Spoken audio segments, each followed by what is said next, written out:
I'm now going to say something that will astonish you. Ich bin ein Berliner. Nein, niemals! I have a dream. Mr. Gorbachev, tear down this wall. We are living in an increasingly polarized world. My administration has accomplished more than almost any administration. We must begin now. Welcome to the Bulletin podcast. Ladies and gentlemen, welcome to a new season of the Bulletin podcast. This is your producer, Hussein Al-Malla, and here's what's coming up. However, I would say that as a female, you will face some challenges. And I think being a migrant in Germany gave me or opened me the perspective on how difficult it could be to be a migrant in Colombia.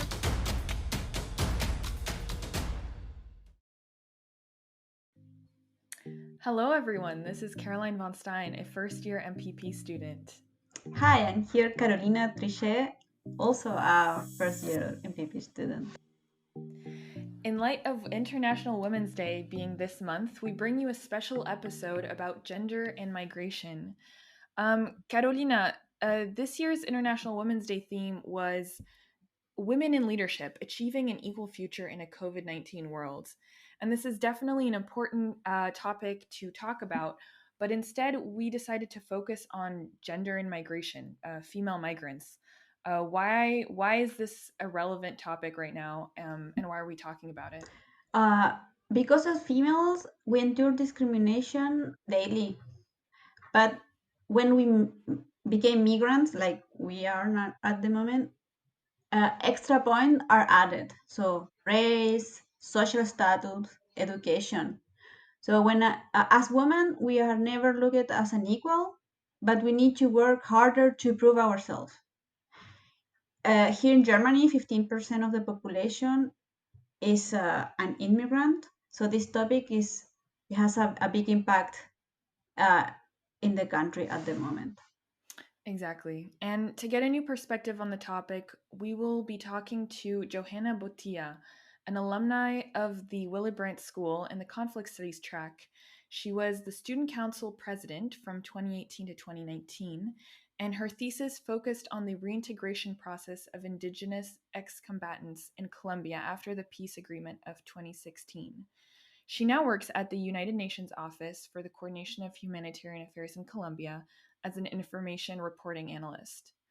And talking to her was really interesting because although her thesis wasn't focused on migration specifically, the reintegration process has a lot of similarities. So the indigenous women that had to reintegrate into regular life face a lot of the same issues that migrant women face today.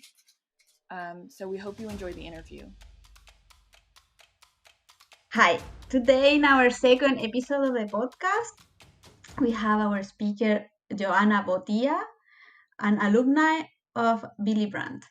So Johanna, if you want to say a few words about yourself. Hi, Carolina. Nice to meet you. My name is Johanna, everyone who's listening. I graduated from Brandt School in 2019. Now I'm currently based in Bogota, working at the United Nations Office for Coordination of Humanitarian Affairs. Yeah, pretty much that's it. Okay, we thank you for your time. And also, we would today we are going to talk about the subject of migration and be a female. So we will start with our first question. What was the experience as a migrant woman coming to Germany? Did you have prejudices? Did you face some problems? How was it? Well, for me, I would say it was a pretty good experience. From my side, I could say I really have no problems and didn't face any prejudice staying in Germany as a migrant. However, I would say that as a female, you will face some challenges. For instance, I mean, just basic stuff that you would do easily in your country are often a bit, how to say, difficult in Germany, mostly because of the language. For instance, going to a gynecologist isn't that easy, and it's something that all females should do in order to have a good sexual and reproductive health. So, and having, I mean, in Brandt School that we have many students from different cultural backgrounds, I think it is one of the biggest challenge that one face as a migrant woman coming to Germany. From my side, I didn't experience anything bad. I think the German culture was very welcoming to me, but I would say it was also because I really put an effort myself in learning German, and I think that really opened me the gates of the German culture, for so to say it. But for some of my classmates at the Willy Brandt, it was not an easy experience, especially when they come from African countries or perhaps from Muslim countries. It was a bit difficult for them. But in general, I would say um, in effort particularly, the citizens are getting used to see international students, and that is really thanks to the Brand School, and that improves a lot the way that we're welcome and we kind of integrate with the German culture there. Okay, I understand. I think for in my experience will be more or less the same. And but also what I would like to know is how your experience being an immigrant influences how you view migration in your own country. Oh, well, that's a pretty interesting question, Carolina. Actually, I'm currently based in Bogota, in Colombia, where I'm from, but and we're facing the Venezuelan migration. You know, there have been like since 2015 a really big wave of mixed migration flows, and I think being a migrant in Germany gave me or opened me the perspective on how difficult it could be to be a migrant in Colombia, especially since there are many challenges that migrants will face here in my country. This is not a, how to say, like a first world country or a developed country. We are part of the so-called global south in a developing country, which often puts a lot of challenges to the migrants itself. For instance, the access to the healthcare service, the access to educations. Many of them, of course, they are migrating because not in a educative or education migration like I did, but they're doing it because they have to. It is required because their country is not currently offering um, the basic services that they will need to survive. So that's why they decide to migrate, and it's one of the biggest uh, migrations or exodus that we have seen in the last couple of years.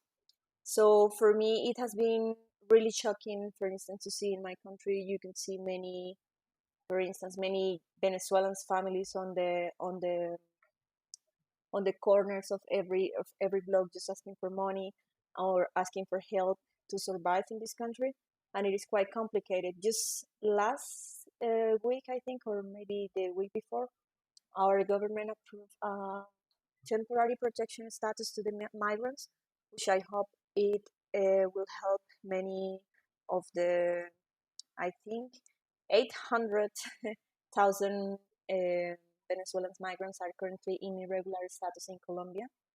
And I mean, as a citizen, you cannot do much. I mean, you could help them buying the stuff that they are informally selling on the streets, but you know it has like a bigger background, and I'm really glad that the government is taking a step to help them, and I hope it will also be a good example for other countries in Latin America, because the migration will continue and it will be better if they have different policies to help them when they settle here in Colombia.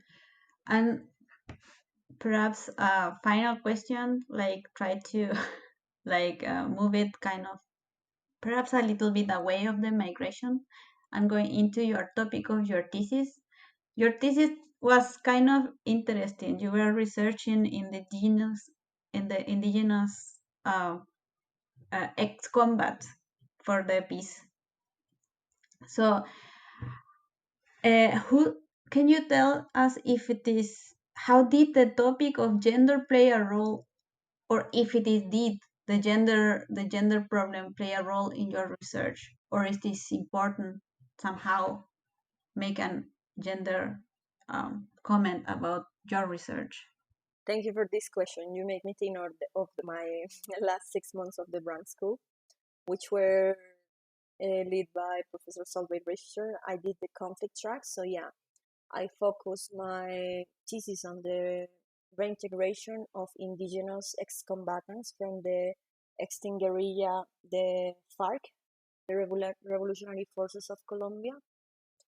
And at the beginning, I mean, like the base or the theoretical base of my thesis is intersectionalism, which is a theory that tries to interlapse the different difficulties that a person might face in their life just because the things or the characteristics that are assigned to the person, for instance, being a female, being indigenous, having some kind of a special need or the so-called disability. So I wanted to focus the research on how was this reintegration of ex-combatants or the how to say reintegration of them to the society, because in 2016 we have a peace agreement which was really famous around the world. I mean, the current president at that time, he won the Nobel Prize for it, and it helped to demobilize around 13,000 combatants, so from all across the country. It was a huge demobilization, and it was the first time that in the country you have a collective demobilization of combatants, because before we had the policy but for individual reintegration. So in this, in my thesis, it was really interesting. I mean, I traveled to two different zones in Colombia where the centers for reintegration were located. They were like camps, and I visited those who were related with indigenous communities, one in the northern part of the country and one of the southern part of the country. So there I had the opportunity to interview different indigenous people who also belong to the FARC. So it was in the sense of the gender, I would say I only had the opportunity to interview female and male combatants in the binary sense of speaking. I didn't have the chance to meet anyone who had a different sexual orientation or a diverse gender identity. But in those terms, I think gender play a big role in my research, because you could see the difference in how indigenous females and male indigenous will differentiate their process of reintegrations. For instance, for the woman, they would often refer to, for them the reintegration was difficult because it was for them like coming back to their indigenous societies, where often misogynist or machismo, as we say in Latin America, is the rule. So, for instance, many of them prefer to join the guerrilla because they feel empowered, because they decide to do it, because in their communities they didn't have the agency to decide anything that they want to do in their life. So it was basically, marry, get kids, and be in the kitchen. So they took the guns and joined this guerrilla. But for them, it was shocking to turn back to their communities after maybe 15, 17, 20 years of not seeing their communities. And in the fact they have this organization, like they didn't have a difference for the roles of what females and males would do in the guerrilla, in the military sense of speaking. So when they come back to reintegrate to their communities, many of them will be rejected for taking a bad path, so to say, or they would be shocked to find that their communities will be still the same, like as when they lived 20 years ago. So for them it was really difficult to kind of equilibrate or find a balance between what they learn in this FARC cultures, so to say, and what they also have in their own indigenous culture. And at the same time, it was kind of a juxtaposition, because they also feel identified with two of them. They both want to speak the indigenous language, they want to dress as indigenous, they want to be part of this indigenous culture, but at the same time, they have to adapt what they believe or what they were taught in the FARC. So it was really interesting case to see. I mean, from the perspective of them, understanding that not all the time they were victims of forced recruitment, but they feel that this path was empowering for them as a female. It gave them a different path, and it gave them different tools that they learned. For instance, I was able to be there at the celebration of the 8th of March at one of those camps, and it was interesting because they did a presentation of what being a former FARC woman represents, what being an indigenous represents, and what is that they have to do in order to keep up with equality. Um, and for instance, they themselves would criticize the kind of evolution that the reintegration process was having of them, because some of them, of course, they form families after this demobilization. They are now having kids, and they criticize the way that they were kind of acquiring again these um, bad practices or misogynist practice or machista practice, in the sense that many of the females were now becoming housewives. So instead of having an active role in the reintegration that they were facing right now and the decisions that they were taking as a community. So it was a really nice thesis to do. It was really passionate for me to do it, because often I think with the gender topic, many people focus on females and just that. But for me, coming from a Latin American country, I know despite they say we come from a very multicultural country, because of the mix of cultures that we have, I would say is not as intersectional as you wish, because all the policies may be established from a very um, hegemonic point of view, which often comes from the past colonialism that we face in our country, and it takes some time to recognize the indigenous cultures and Afro-Colombian cultures, for instance, and their practices and the things, the traditions that they often do in order to keep alive their beliefs and their thoughts. That sounds, I mean, mega interesting. I mean, Caroline wrote a question also like, this is fascinating, this subject, amazing. As a follow-up question of this, how do you think the theory of intersectionalism can help us understand the experience of female migrants? Well, I think it wouldn't be the theory itself, but the practice of what it tries to pursue. I think in general, I would put an example with the Brandt School.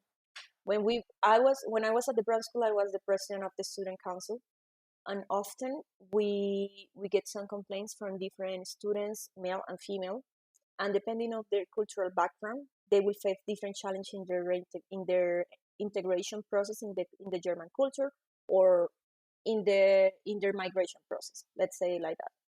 For instance, we could see the different challenges that they will face often when they came from certain country or for certain culture. Even um, some of them will refer to similar experiences and bad experiences uh, because of the language they were using to speak at the train, or because of the color of their skin, or because they were the way they were dressed. Yeah. So for me, at the beginning, I mean, personally, for me, it was a very good experience, and I would say like, oh, Germany is like the dream, the European dream for the global citizen, because we're all accepted and we don't face many challenges here.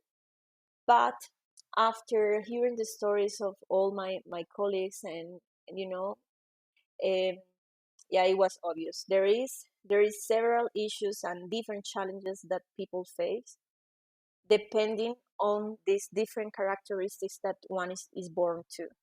Yeah, and it doesn't, for instance, it doesn't just applies to the female or male in separated ways. Of course, the males and the females, they feel different challenges there. But for instance, we got one of my classmates. He was a male, and his wife was living there in Erfurt, and she was pregnant, and she was struggling like 4 months to get a proper appointment with a gynecologist. And often these topics are not mentioned. And I know I have mentioned this like 3 times in this interview, but I think it is good to take the opportunity to highlight this. And I mean, one day he was in a hurry, and then I found him on the street, and then he tells me that he's in a hurry because he needs to find a doctor for his wife. They didn't speak German well enough to communicate. I think the level was just A1. But I told them like I have one of the I have been to one gynecologist. I know if you explain to them that your wife is pregnant, they will get you the appointment. And well, it finally worked. I had to go with them, and we created this German Force Task Facebook group to have some of the students at the University of Erfurt in general to help international students with these kind of issues, because often you go to the immigration's office or to the doctor, general doctor, or simply you have to do something to do with the German bureaucracy that is not understandable for us as migrants.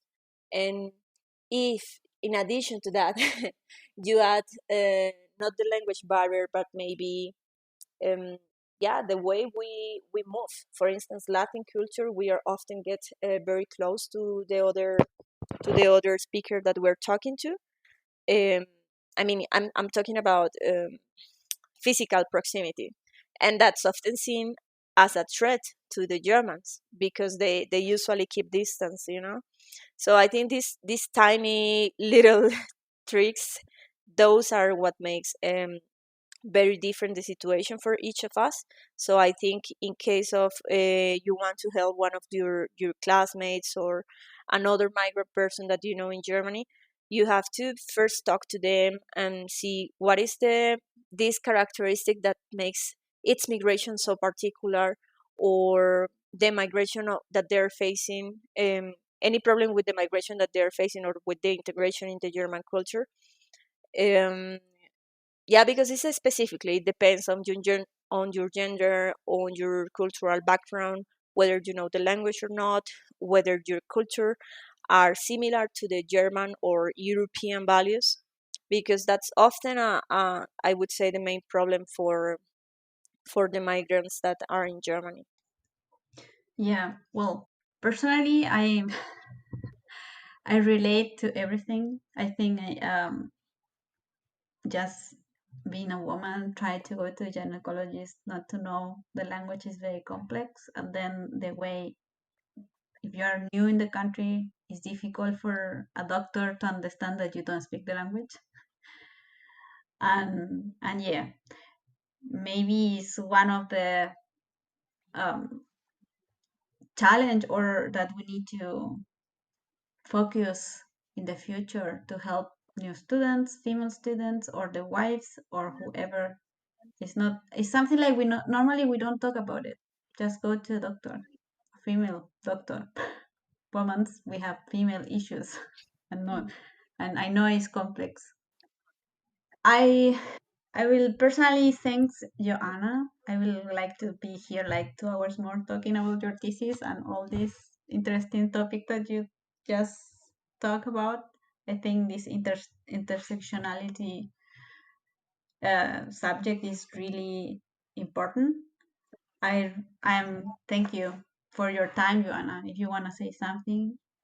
No, thank you, Carolina and Caroline, for the space. It was really, really nice to be in this podcast and talking about these important issues that all the students in the Willy Brandt will continue to face, and are currently facing. I mean, I imagine with the pandemic will be even harder for many. So I really hope the things that we mentioned here at the interview serve to inform some people, to let them know that they can approach the Brandt School staff, the student council, also to check on the issues that they're facing, because of course if you don't speak up, then it would be really hard for the other people to help you. But I know for sure the many of the population in Erfurt, and also the Brandt School staff and the university staff, they are really glad that we're trying to turn the Erfurt in an international city, and it's really been done with our presence there. So I really encourage every student and yeah, in general, all the people that hear this to continue working in the integration of cultures, to continue learning from each other, and to continue open doors and having an open mind to understand what the others are facing in their problem. I mean, often we don't see what is the thirst that the others have, so it's difficult to offer a water of glass. So yeah, just try to be in the other one, in the foot of the other people, and in the shoes of the other person, and yeah, help each other if you can. And I think the Brandt School have also a list of medical doctors. Consider that when you're looking to one, many of them speak English, so that should work. And thank you so much for the invitation. It was really nice to be here today with you. Okay, thank you. Thank you. Wow, thanks again to Johanna for talking to us about the subject. I loved hearing about how her the topic of reintegration in her thesis mirrored a lot of the themes about migration as well. Carolina, what stood out to you specifically about her interview? Well, also for me, this thesis subject was kind of the highlight, the intersectionality of the problem, like how in the same country you have this migration problem with the indigenous woman that they went to the guerrilla and then come back. You have this race, you have a gender issue, like education, all of it in one, embodied in one subject. So I think intersectionality was the big highlight for me today.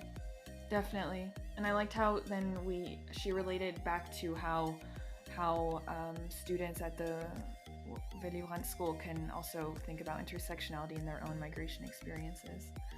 I also thought it was interesting that the topic of sexual health came up several times, not only in terms of how women coming to Germany experience sexual health problems, but then also how she mentioned Venezuelan migrants have to deal with topics of selling sex to survive. So I think this is a really complicated issue that would be interesting to explore further. No?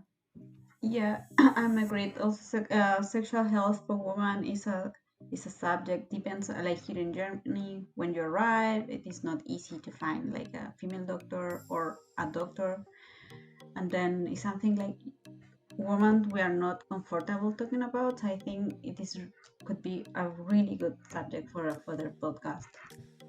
Definitely, I agree. So look out for that in the future, hopefully. So before we sign off for today, we are going to give you a few announcements from the Willy Brandt School. The first one is that the Commitment Award deadline is April 11th, so get your projects ready to submit by then. Also, save the date. The farewell ceremony for the class of 2021 will be on July 15th. We are accepting suggestions on what to do, so please reach to Carolina Rice with any idea you have. Also, don't forget to send in your favorite series, podcast, or movie that helped you learn German to the student government so that they can share it with the rest of the student body. Help your fellow students learn German. So also for students looking for an internship this summer, please participate in the internship model by contributing or just checking out posted opportunities. We are all strong if we help each other out. Exactly. And as always, the Bulletin blog and podcast accept your ideas and texts. So if you have any ideas you would like to contribute, please don't hesitate to reach out. And that's it from us. Thank you for listening to our podcast today. We hope you have a good rest of the week. Bye. Bye.